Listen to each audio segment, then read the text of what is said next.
there's a reason why Star Wars feels like an ancient legend, why The Matrix still haunts us with its red pill, blue pill dilemma, why every story, from The Lord of the Rings to The Lion King, from Harry Potter to The Odyssey, follows the same exact pattern. The hero starts small, they get a call to something bigger. At first they refuse, fear keeps them tethered to the life they know. Then a mentor appears, someone who nudges them, pushes them, sometimes even drags them across a threshold into the unknown. There are trials, there are battles, both external and internal. At some point the hero dies, metaphorically, sometimes literally, and when they return, they are never the same. They've changed. They've brought back something, a truth, a skill, a power. This isn't just a storytelling gimmick. This is the story, the one we tell again and again because deep down, we know it's our story. Every person alive is either in the middle of this journey or avoiding it. Every fear, every crisis, every moment of transformation is just another turn on this wheel.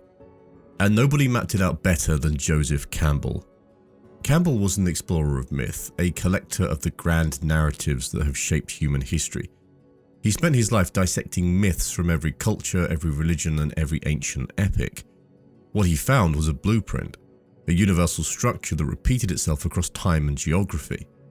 He called it the monomyth, but we know it as the hero's journey. Hollywood took it, novelists use it, but it's more than just a formula for fiction. It is kind of a roadmap for how to live. In this episode, we're going deep into Campbell's mind. We're going to look at how the hero's journey isn't just about Luke Skywalker or Frodo Baggins, it's about you, your struggles, your fears, the dragons you have to slay, the cave you fear to enter. Because the truth is you are always being called to an adventure. The only question is, will you answer? 835. You wake up, same bed, same job, same routine, life on a loop. You know the kind. Where you meander through the horrors of modernity, drink coffee you don't even taste, work a job you don't care about, and distract yourself with whatever poison gets you through the day. This is what Joseph Campbell would call the ordinary world, the beginning of every hero story, and right now you're the hero. Congratulations, except you're still asleep, sleepwalking through the mediocrity that passes for life. Then something happens. You get fired, your partner leaves you, you get a diagnosis with too many syllables, or maybe, just maybe, it's something smaller. An itch in your brain, a nagging thought that won't go away. Is this it? That's the call to adventure. Every hero gets one. Doesn't come wrapped in prophecy, doesn't show up with a wise old man in a robe. The real call to adventure sneaks up on you in the dead of night. It's the voice in your head that whispers, you were meant for more than this. And what do most people do when the call comes? They refuse. The refusal of the call, a classic move. The most predictable move, the move every hero makes before they become a hero. Luke Skywalker tells Obi-Wan, I can't go to Alderaan, I have moisture farming to do. Neo says, fuck your cookie, I don't believe in fate. Frodo just wants to stay in the Shire, drink beer and not get stabbed by ring wraiths. You know what happens next. Life doesn't take no for an answer. If you ignore the call gets louder. It stops whispering and starts screaming. It sends crises, accidents, betrayals. It rips the rug out from under you and dares you to find your balance. And if you still refuse, well, that's when life does something even worse. It lets you stay exactly where you are. That's the real tragedy. Not the ones who get knocked down, but the ones who never stand up. The ones who never leave the Shire. The ones who get stuck in their own comfortable, predictable, slow burn hell and call it happiness. And that's why we keep telling this story. Every culture, every religion, every civilization. The hero's journey is hardwired into us. You can go back 3,000 years and find Gilgamesh doing the same thing that modern protagonists do. Getting bored, getting lost, getting into trouble, and then coming back transformed. Because this is not just a story. This is the story, the only one that matters. You were born into a world you didn't create. You were handed a set of rules that you didn't write. And you're supposed to play your part, follow the script, be a good little cog in the machine. But then you realize that something's off. You wake up in the middle of the night and you feel it in your chest, the weight of it, the unbearable weight of being. And that's your call to adventure. But instead of following it, you smother it. You drown it in Netflix and porn and TikTok and sugar and debt. You pretend you didn't hear it. You tell yourself that comfort is better than greatness, that safety is better than freedom. But deep down, you know why we tell these stories over and over again. Because this is what it means to be human, to stand on the edge of the unknown and step forward anyway, to chase something bigger than yourself, even when every part of you screams to turn back. We tell these stories because we need them. We need them like oxygen, because if we don't have them, we forget. We forget that we were born to be heroes. We forget that life isn't supposed to be an endless loop of commutes and taxis and social media arguments. We forget that playing it safe is just another way to die before you're dead. So this is your wake-up call. The call to adventure is knocking and it won't wait forever. Now the only question is, are you going to answer?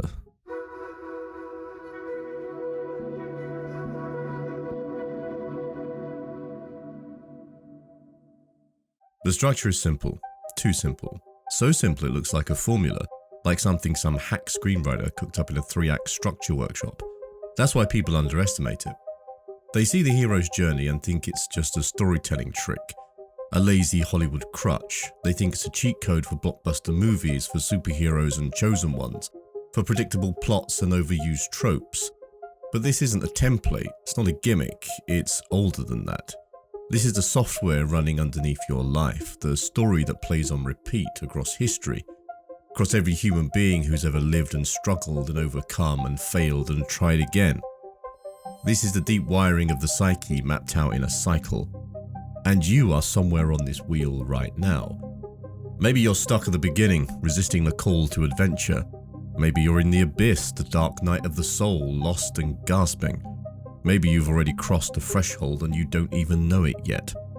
So let's break this thing down, not as a storytelling tool, but as a diagnosis of where you are and what comes next.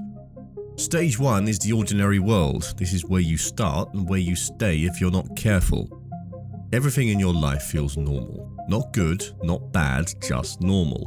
The way things have always been. The job you don't love but don't hate enough to leave. The relationships that don't nourish you but don't break you either. The life that is neither hell nor paradise but some lukewarm purgatory in between. This is your comfort zone, and comfort zones are death traps. Every hero starts here, in the mundane. Luke Skywalker farming moisture in the desert, Neo locked in his cubicle waiting for his next assignment, Frodo just oblivious to the world beyond the Shire. And you wake up, you work, you sleep over and over again until something breaks the cycle. This is stage 2, the call to adventure. Something is off. Maybe it's a whisper in your gut, a voice in your head that won't shut up. Maybe it's an accident, a tragedy, a disaster. Maybe it's an offer, an opportunity, a challenge, but something cracks through the static and suddenly you can't unsee it. You were meant for more than this. It could be something external, a mentor, a moment, a crisis. Something kicks you out of orbit. But it could also be something subtle, a feeling, a knowing, a deep awareness that you're sleepwalking and that if you don't wake up now, you never will. Then we have step 3, refusing the call. This is the coward's move. Nobody wants to be a hero. Heroes don't have easy lives. They get tested, beaten and broken. They have to suffer to become something more. So of course, when the call comes, the first instinct is to slam the door shut and ignore it, to run in the opposite direction. And that's why you make excuses. I can't quit my job, what if I fail? I can't start this business, I don't have the time. I can't leave this relationship, what if I never find someone else? The call to adventure knocks and you pretend you don't hear it, but life doesn't take no for an answer. And then we have stage 4, meeting the mentor. This is where the real story starts, because even the best heroes need help. They don't do this alone. Enter the mentor. Yoda, Gandalf, Morpheus. the wise old figure who hands the hero the key to something bigger. And in real life, the mentor could be a teacher, a book, a friend, a sudden moment of clarity. It doesn't have to be a mystical, bearded guy with a stick. It could be that one conversation that changes the way you see everything. But once the mentor appears, the game changes because now you know, whether you're ready or not, the journey is happening. Stage 5 is crossing the threshold.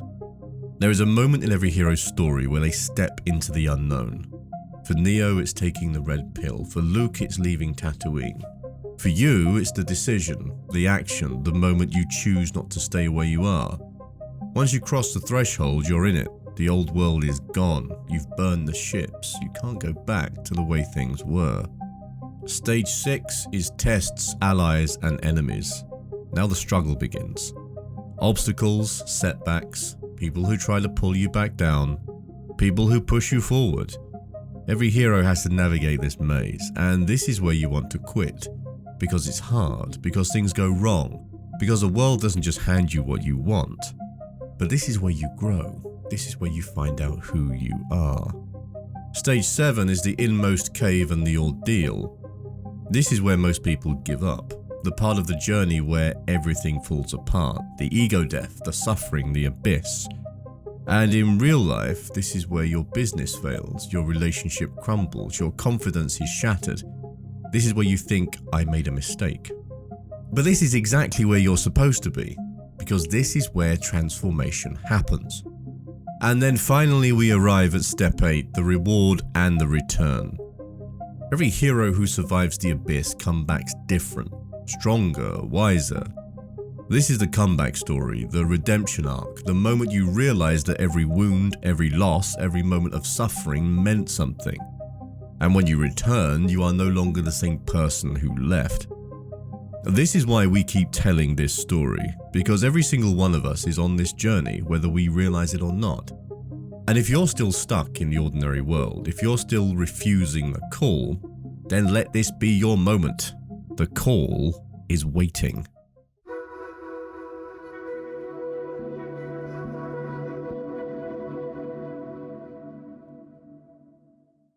You want to know why this story won't die? Why we keep telling it? Why it's everywhere?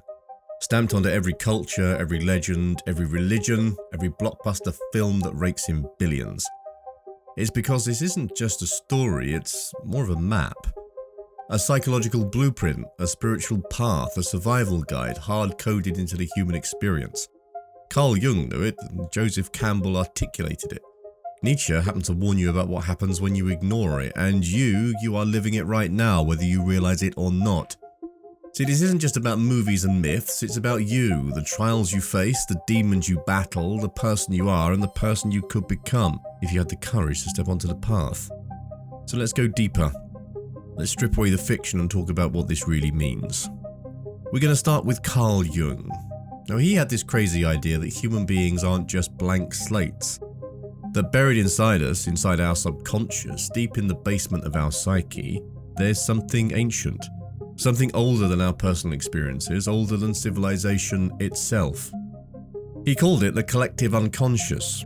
A vast inherited blueprint of symbols, ideas, and patterns that shape our minds whether we like it or not. And at the core of this, the archetypes. Timeless universal figures that show up again and again in myths and dreams. The wise mentor, the trickster, the shadow, the hero. And where do we see these? In the hero's journey. Every major step of the journey aligns with Jung's archetypes. It's all in there, etched into the human psyche like an instruction manual for the soul. The ordinary world is the hero before transformation, stuck in stagnation, the ego self before growth. The mentor is the wise old man, the guiding force that helps you wake up. The shadow is the darker self, the part of you that resists change, that feeds on fear. In this, we can think Darth Vader, the Joker, your worst impulses trying to drag you down. And the abyss is the death of the old self, the collapse, the necessary breakdown before rebirth. See, this is all about transformation. Jung believed that unless you consciously engage with these archetypes, unless you confront your own shadow, unless you acknowledge your own hero's path, you don't get to grow. You get stuck. You stay in the ordinary world forever. And the shadow, it doesn't just go away, it kind of festers, turns into depression, anxiety, addiction, self-sabotage. So the hero's journey, it's not just a plot device, it's psychological alchemy, a way to process reality, a way to move from who you are to who you could be. And if you ignore it, if you reject your own call to adventure, well, we're going to ask Nietzsche about that. Nietzsche wasn't here to make you feel good. He wasn't some self-help guru promising 10 steps to happiness. No, he was here to break you open like a geode. And one of his greatest weapons was the idea of the eternal return. Now imagine this. One night, a demon appears in your room and tells you that you have to live this exact life, every moment, every mistake, every regret, over and over again, an infinite loop forever. Would you scream? Would you panic? Would you realize that you've been wasting time? See, Nietzsche's point wasn't that this was literally happening. His point was, if the thought of reliving your life endlessly makes you sick, then you're fucking doing it wrong. And here's where this ties to the hero's journey. Because the eternal return is what happens when you refuse the call to adventure. You don't move forward, you don't evolve. You stay trapped in the same cycles, the same jobs, the same relationships, the same self-destructive habits forever. And that is hell. Not some fiery pit with demons poking at you. No, hell is being stuck in a life that never changes, in a world where you never answered the call. Stuck in a version of yourself that never became. So what's the alternative? Well, you take the journey, you go into the unknown, you transform. Which brings us to the deepest level of the hero's journey. Now every hero dies, not always literally, but symbolically, yes. Neo dies in the Matrix before he wakes up as the One. Frodo, by the end of The Lord of the Rings, is not the same hobbit who left the Shire. He has changed significantly. Because the real purpose of the hero's journey isn't just to complete a mission, it is to destroy the old self. And this is where most people panic. Because real transformation is terrifying. It means letting go of the person that you think you are, the identity that you've clung to, the beliefs that have kept you safe. It means breaking yourself open and becoming something new. The hero's journey forces you to kill the weak, scared, small version of yourself. And most people don't want that. They'd rather cling to their suffering than face the unknown. They'd rather stay in a life they hate than risk stepping into something new. Because even the symbolic kind of death is a difficult thing to consider. But if you don't go through it, you never really live. Now the final piece of this puzzle is to remember that the hero's journey doesn't end. You don't just complete it and live happily ever after. That's what we call a fairy tale, and those are bullshit. This journey is cyclical. Every time you level up, every time you overcome, every time you think you've made it, another challenge appears. Because life isn't static. You don't get to win life, you don't get to be done. You finish one cycle and another begins. You leave one ordinary world and suddenly you're in a new one, facing a new call to adventure, all over again.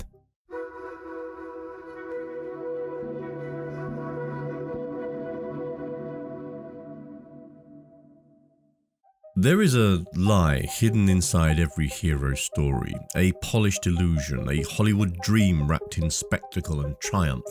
They make it seem clean, a neat arc of struggle, failure, and victory. But the hero's journey has a dark side to it, a toxic underbelly.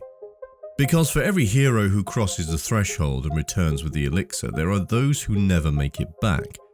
There are those who refuse to return at all. There are those who take the journey and come back wrong. The myth doesn't warn you about that part, but we're going to, so let's talk about it. Let's talk about the people who get lost, the ones who become villains, the ones who mistake power for meaning, the ones who answer the call to adventure and end up consumed by it. Because not every hero stays a hero. Let's start with the false hero, where the ego hijacks the journey. We all love the story of the underdog, the rise from nothing, the struggle, the transformation. But what happens when the hero starts to believe his own hype? What happens when the journey doesn't lead to wisdom but to arrogance? This is where the hero turns false. It's the YouTube guru who started out trying to help people but now just sells a fake lifestyle wrapped in manipulation. It's the entrepreneur who wanted freedom but ends up addicted to power and drowning in excess. It's the rebel who fought against the system but in the end became the system. Think of Walter White in Breaking Bad. He starts as a man beaten down by life, a man who answers the call to adventure out of desperation. And at first it seems noble, a way to provide for his family, but slowly the journey twists. His ego grows, his need for power, for recognition, for control consumes him. By the end, he's not a hero, he's not even an anti-hero, he is the villain who thinks he's still the protagonist. This is the danger of the hero's journey. It can turn into a narcissistic fantasy. It can make you believe that just because you suffered, you deserve to win, that because you sacrificed, you deserve power. But suffering isn't a virtue and power is never the prize. And if you don't realize that, you end up like Walter White, a false hero, a king on a throne of ashes. Then we have the shadow path, which is when the hero refuses to return. Now, the hero's journey has two endings. In the traditional one, the hero completes the cycle. They return home changed. They bring back wisdom, strength, and something to help their world. But there is another path, the one where the hero never comes back. Because once you step into the unknown, once you see behind the curtain, once you taste the power, the thrill of breaking free, why would you ever return? Think about Colonel Kurt in Apocalypse Now. A man who went so deep into the jungle, so deep into the darkness that he never came back. He saw too much, knew too much. He crossed the threshold and abandoned everything that made him human. This is the danger of going too far, the danger of losing yourself in the adventure. This is the story of every monk who disappears into the mountains never to return. Every genius who descends into madness consumed by their own brilliance. Every visionary who steps too deep into the abyss and finds nothing. Because the journey itself is a drug, the escape, the thrill of transformation. And if you're not careful, you become addicted. Addicted to the quest, addicted to the next challenge, addicted to the idea that there is always something more to chase. You start to believe that the world you left behind is beneath you, that normal life is for people who are weaker, dumber, or less. And that's when you fall into the trap. That's when you become the hermit, the exile, the man who had a family, had a home, had something real, but abandoned it for a dream that never ends. The journey isn't meant to go on forever. And if you refuse to return, you don't become a hero, you become a ghost. Then we have the villain's journey when the hero fails. Nobody thinks they're the villain. Every dictator, every tyrant, every cult leader, they all believe they're doing what's right. They all started as the hero of their own story. They all answered the call to adventure and all believed they were fighting for something greater than themselves. But at some point, the story turned. At some point, the suffering they endured made them bitter, not wise. At some point, they stopped fighting for a cause and started fighting for control. Julius Caesar was a hero until he wasn't. Anakin Skywalker was a hero until he wasn't. The revolutionary who fights against the empire becomes a dictator when he seizes power. Because the line between hero and villain is razor thin. And the difference is this. The hero suffers and gains wisdom. The villain suffers and gains resentment. The hero learns and adapts. The villain clings to their pain, their trauma, their story until it becomes a weapon. They become consumed by the belief that they deserve to win, that the world owes them something, that the people who stand in their way are obstacles, not human beings. And just like that, the hero's journey twists into something else. Not a path of transformation, but a path of destruction. Because suffering doesn't guarantee growth. Pain doesn't automatically make you a hero.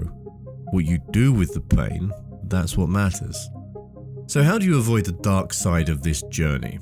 How do you take the risk, step into the unknown, face your demons and not lose yourself in the process? Well, I guess in principle it's simple. You remember why you started. You remember that the journey isn't about you, it's about what you bring back. Because this is not a story about personal glory. The hero doesn't complete the journey for their own sake. They do it for the world they left behind. They do it to share the wisdom, the knowledge, the fire they stole from the gods. So when you step into the abyss, when you face your shadow, when you go through hell and come out the other side, don't hoard it. Don't sit on top of the mountain like some enlightened king cut off from the people who need you. Come back. Come back and teach. Come back and help. Because that's the difference between the hero and the villain. The hero shares their power, the villain hoards it. And the moment you forget that, the moment you believe the hero was only about you, that's when you stop being the hero and you start becoming something else. So be careful, because the road to hell looks a lot like the road to greatness.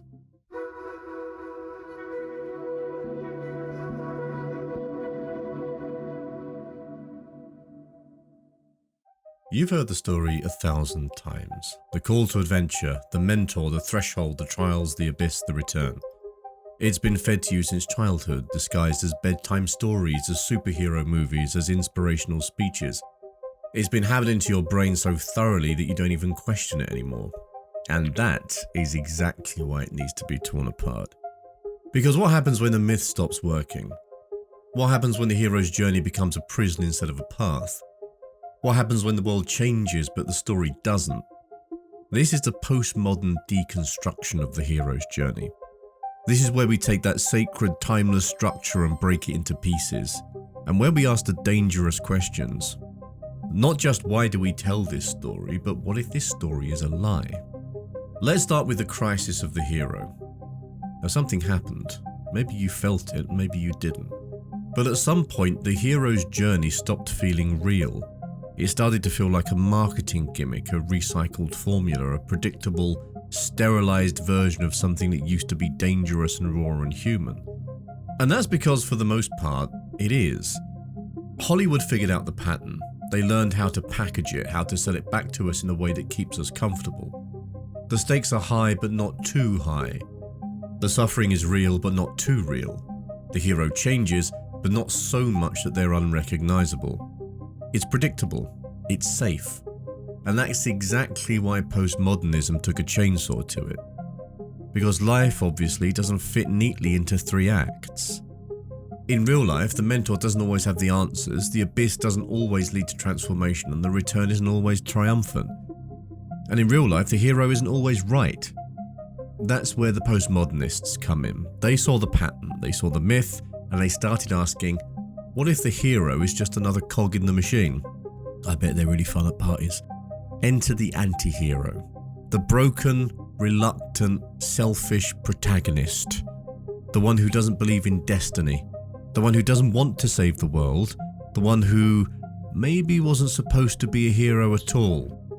Think Rick and Morty, think BoJack Horseman, think The Sopranos. These stories take the hero's journey and twist it into something uncomfortable. They don't reward heroism, they don't guarantee transformation. They show you a protagonist who knows the call to adventure is bullshit, and either refuses it, mocks it, or goes through it only to come out worse on the other side. Take BoJack Horseman. This is a character who gets multiple calls to adventure. He gets chances to change, to become better, to do something meaningful with his life. But he doesn't. Because transformation is not just crossing a threshold and learning from a mentor. It's not some neat arc that resolves itself in the final act. It is ugly, painful, and messy. Or take Rick Sanchez from Rick and Morty. Rick knows the structure of the myth. He knows the universe doesn't care. He knows that meaning is an illusion. And instead of embracing the journey, he dismantles it. He refuses it. He ridicules it. Because in a postmodern world, the hero isn't just unnecessary, he might be the problem. Now we have the hero as the villain, when the journey corrupts. Let's talk about a dangerous idea. What if the hero's journey isn't just a story we tell? What if it's a tool for control? Think about this. The chosen one, the special one, the one who has a destiny. It's seductive, isn't it? The idea that some people are meant for greatness while others are just background characters. The idea that suffering is justified because it leads to some grand cosmic reward. But what if that's a lie? What if the idea of the hero is just another way to keep people in line? That's what Watchmen asked. That's what The Boys is asking right now. These are stories where the hero doesn't save the world, he destroys it. Where the man who believes he's chosen or special turns into a tyrant. Because the moment you believe in destiny, the moment you believe you're above everyone else, you are one step away from justifying anything. And that's how heroes become monsters. So here's the question then, if the hero's journey is broken, if it's been overused, commercialized and deconstructed into meaninglessness, then what's next? What happens after the hero? Some say we don't need heroes anymore, that we don't need saviors, messiahs or chosen ones, that the real story, the new myth, isn't about one hero rising above the rest, but about everyone realizing they don't need a hero at all. Maybe that's the future. Maybe the new myth is collective. Maybe the call to adventure isn't about one person, it's about all of us moving forward together. Or maybe the story is still the same. Maybe we do need the journey. Maybe we do need to believe in transformation, in struggle, in the idea that we can be more than we are. But if we're going to tell this story again, if we're going to resurrect this myth, it can't be the same polished, predictable arc we've been force-fed for decades. It has to be real and it has to be messy. And it has to admit that sometimes the abyss swallows you whole. Sometimes the mentor is just as lost as the hero. Sometimes the reward isn't wisdom or power or greatness, it's just survival. The hero's journey isn't dead, but if we want to keep telling it, we need to let it evolve.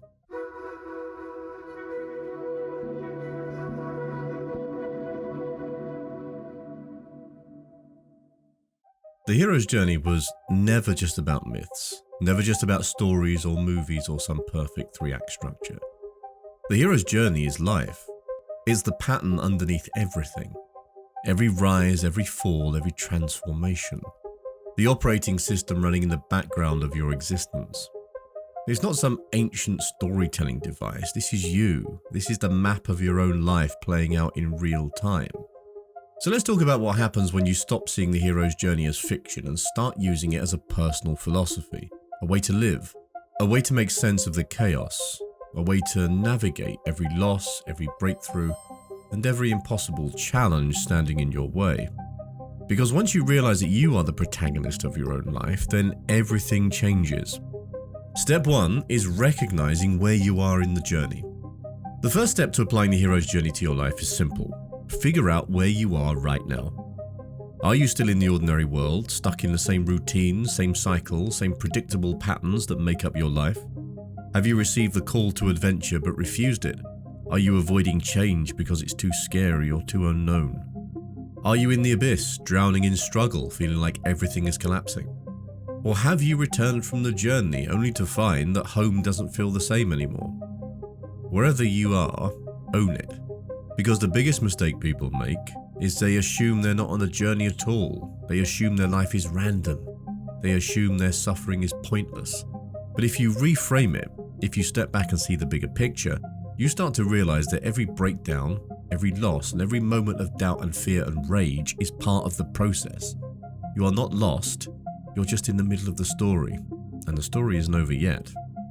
Step 2, answering the call to adventure. Most people ignore the call to adventure. It comes in whispers, restlessness, the nagging feeling that you were meant for more, the growing discomfort of staying in the same place, doing the same thing, living the same life that isn't really yours. And most people will push that down. They'll drown it in distractions. They'll tell themselves it's not the right time. But the truth is that it's never the right time. You're never going to be ready. You just have to say yes anyway. But of course, the call to adventure doesn't just come once, it comes every day. Every single day you're given a choice. Stay the same or step forward into the unknown. Wake up early and work on your dream, or sleep in and stay comfortable. Start the difficult conversation or avoid it and let the tension fester. Take the risk or let the opportunity pass you by. These choices seem small and insignificant, but they are not. Because every single time you say yes to growth, no matter how small, you are answering the call.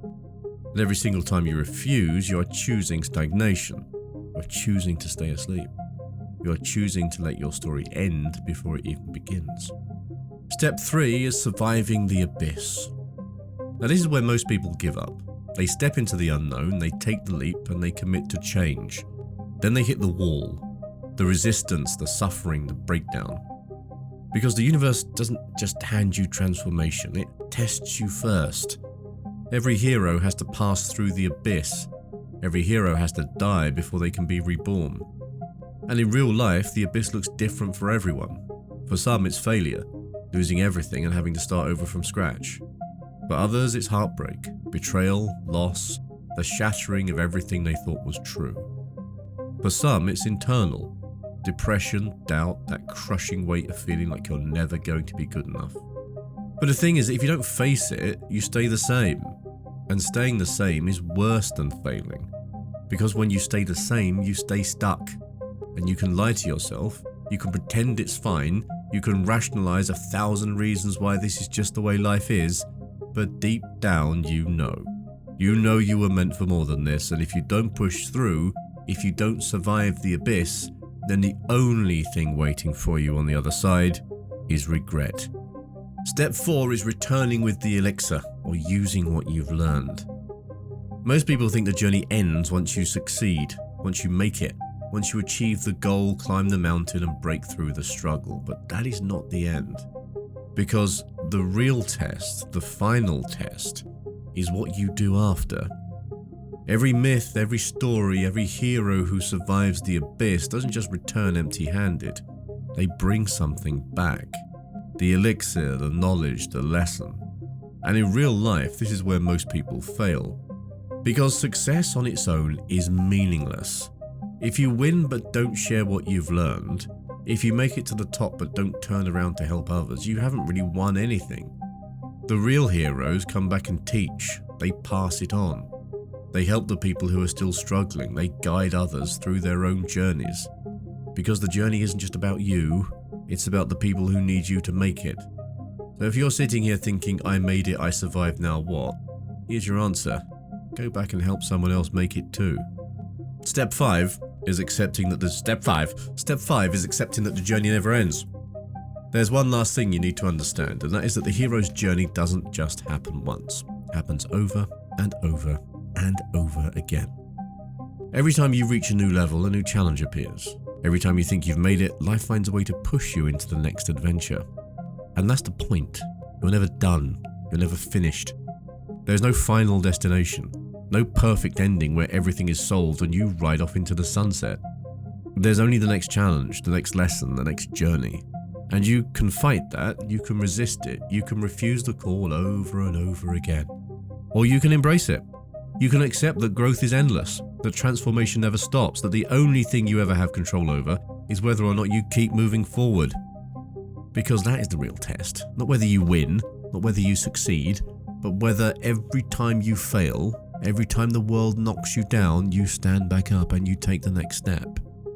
Because the story isn't over, and you're still the hero.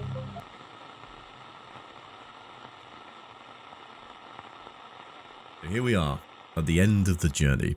Except if you've been paying attention, you know there's no real ending, just another beginning. Another threshold waiting to be crossed, another test, another call to adventure whispering at the edges of your reality.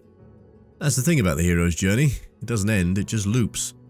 So let's step back. Let's look at everything we've broken down. We started with the foundation. Why we keep telling this story. Why every myth, every religion, every blockbuster, every personal transformation follows the same structure. Because the hero's journey isn't just a storytelling device, it's a blueprint for how humans evolve. It's the way we make sense of struggle, the way we survive it. Then we went deeper. The stages of the journey. The call, the refusal, the mentor, the threshold, the trials, the abyss, the return. The same cycle, repeating over and over again, whether you realize you're on it or not. Then we had a look at what was underneath. The psychological weight of the journey. How Jung mapped out the archetypes embedded in our collective unconscious. How Nietzsche warned about the cost of ignoring the call. How transformation isn't just about getting better, it's about dying and coming back as something else entirely. Then we turned it on its head a little bit and looked at the dark side of the hero's journey. The false heroes who let the journey feed their ego instead of breaking it down. The ones who never return, who get lost in the abyss, who mistake power for wisdom. They come back as villains. Because not every hero stays a hero, and not every journey ends well. Then we went postmodern. Don't do that often. The deconstruction of the myth. The anti-heroes who mock the journey. The stories that refuse to give us closure. The realization that maybe we don't need heroes at all. That maybe the future of myth isn't about one person rising above, it's about all of us waking up. And then we brought it back to you, looking at the hero's journey as a personal philosophy. Is it a way out of stagnation? Is it the road through suffering? Is it how you break cycles, how you break yourself open, how you come back stronger than you ever thought possible? But now you know, what do you do with it? You start looking at your life through the lens of the journey. You stop thinking of struggle as meaningless and start seeing it as a part of something bigger. You stop ignoring the call to adventure because it's knocking right now. It's at your fucking door.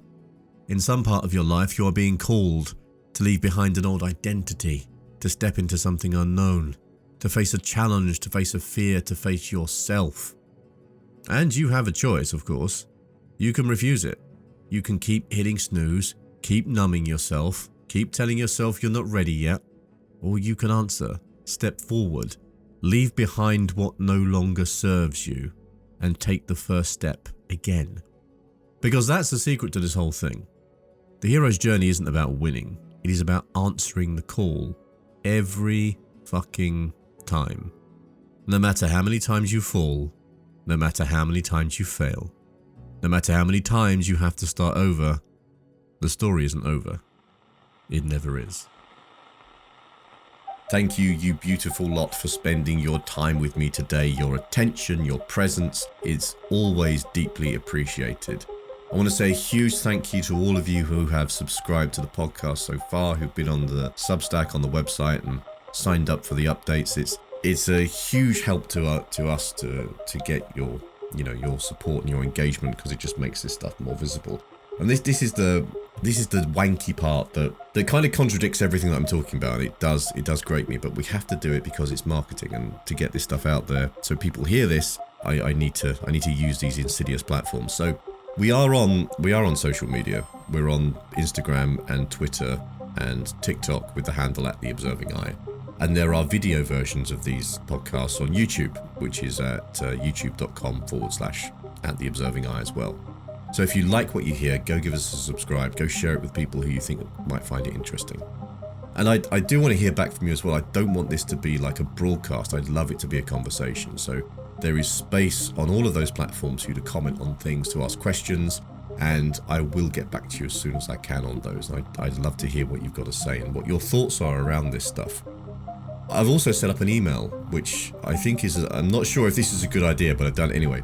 So you can also email me at david@theobservingeye.com if you want to, suggest ideas for things for me to talk about, if there's stuff that you think will be good or useful for people, or if you've got any questions about things that I've talked about in any of the podcasts, please feel free to drop me an email.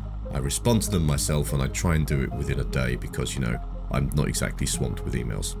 And that's it for this week. Go out into the world and be free. Take care, everybody. Much love, and I'll catch you soon.